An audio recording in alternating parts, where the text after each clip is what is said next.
Bonjour, Bonjour. je suis Federica Luzzi. Nous sommes le 17 mars 2012. Il est 18h30 dans les locaux du Centre espagnol de Marseille, dans le cadre de la campagne de recueil des témoignages des militants associatifs espagnols organisée par la FACEF. J'interroge Valentina Santos Lozano du Centre espagnol. Si. Bonjour, Valentina. Bonjour. Je te demande de me dire, de te présenter, de me dire ton nom, ton prénom, tes deux noms, c'est là, et la date et le lieu de ta naissance. Alors, je m'appelle Valentina Santos Lozano. Je suis née le 23 juillet 69 à Marseille. Alors, mon père est arrivé d'Espagne en 64-65. Je ne me rappelle pas trop. Il venait de Salamanca, Castilla et Léon. Il est venu ici en France pour trouver du travail parce qu'en Espagne, il n'y en avait pas. Et en 67, il a connu ma maman. Ils se sont mariés le 2 avril 1967. J'ai une sœur qui n'habite pas en France, qui habite en Afrique. Et moi, je suis ici sur Aix-en-Provence. Voilà. C'est pour raconter un petit peu le début de nos naissances. Après, quoi dire de plus? Eh ben, mes parents se sont rencontrés au Centre espagnol de Marseille à la rue Saint-Jacques, à l'Arac. Et nous, on est nés au Centre espagnol de Marseille, à la rue Saint-Jacques. Et on a grandi, on a évolué dans un milieu associatif.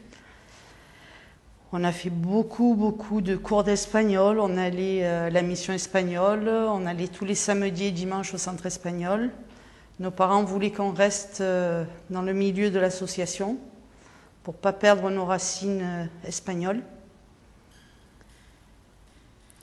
Est-ce que tu peux me raconter de comment ça s'est passé, ta participation à les différentes associations et différentes expériences associatives quand tu étais enfant? Des images, des souvenirs? Des souvenirs, c'est vrai que vous en avez beaucoup au centre. C'est dommage qu'on ne peut pas les filmer là. Mais il y a eu beaucoup les fêtes de l'amitié, les parents. Qu'est-ce qu'ils ont fait? Ils ont fait beaucoup de choses, beaucoup. Tous les ans, on a fait les anniversaires du centre. Qu'est-ce qu'on a fait? Nous, on avait beaucoup de jeunes, énormément de jeunes.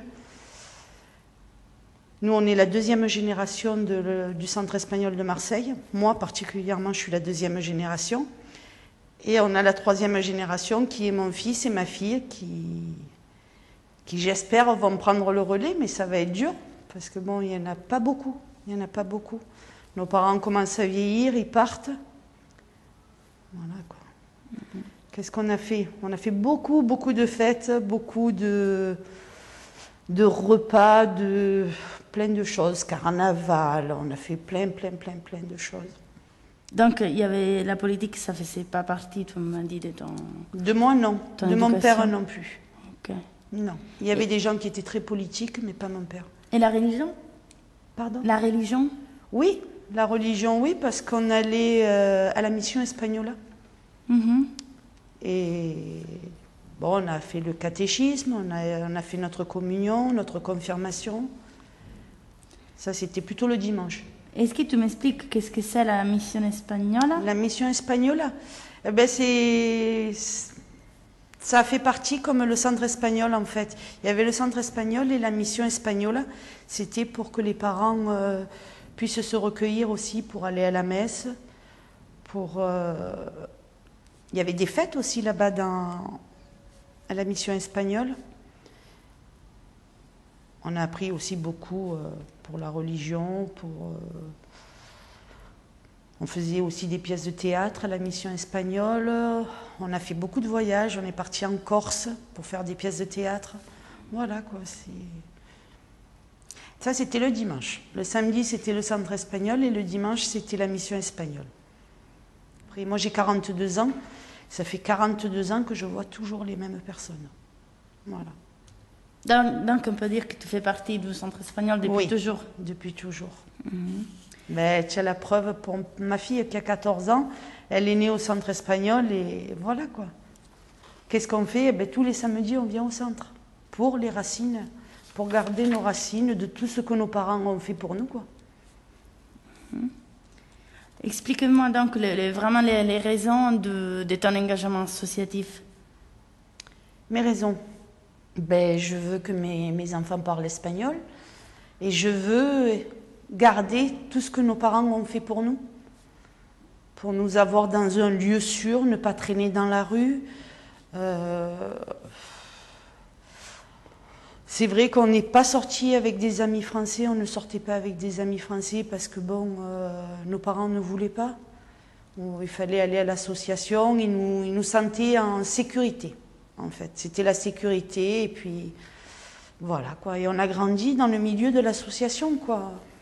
Quoi qu'on faisait, eh ben, on le faisait avec nos parents, même s'il y avait beaucoup d'écart d'âge, eh ben, on participait avec nos parents. Et est-ce que tu as pris des responsabilités à l'intérieur de l'association? Oui, je suis vice-secrétaire au sein du centre espagnol. Oui, on a beaucoup de poids parce que bon, il faut maintenir ce que nos parents nous ont laissé et il faut se battre pour que ça reste ouvert quoi, parce que bon, nos parents se sont engagés là-dedans. Ils ont construit l'association ici au boulevard National. C'est de l'argent, du travail, du temps, de l'amour qu'ils ont passé dedans et nous, on veut essayer de garder ce centre ouvert le plus de temps possible. Voilà.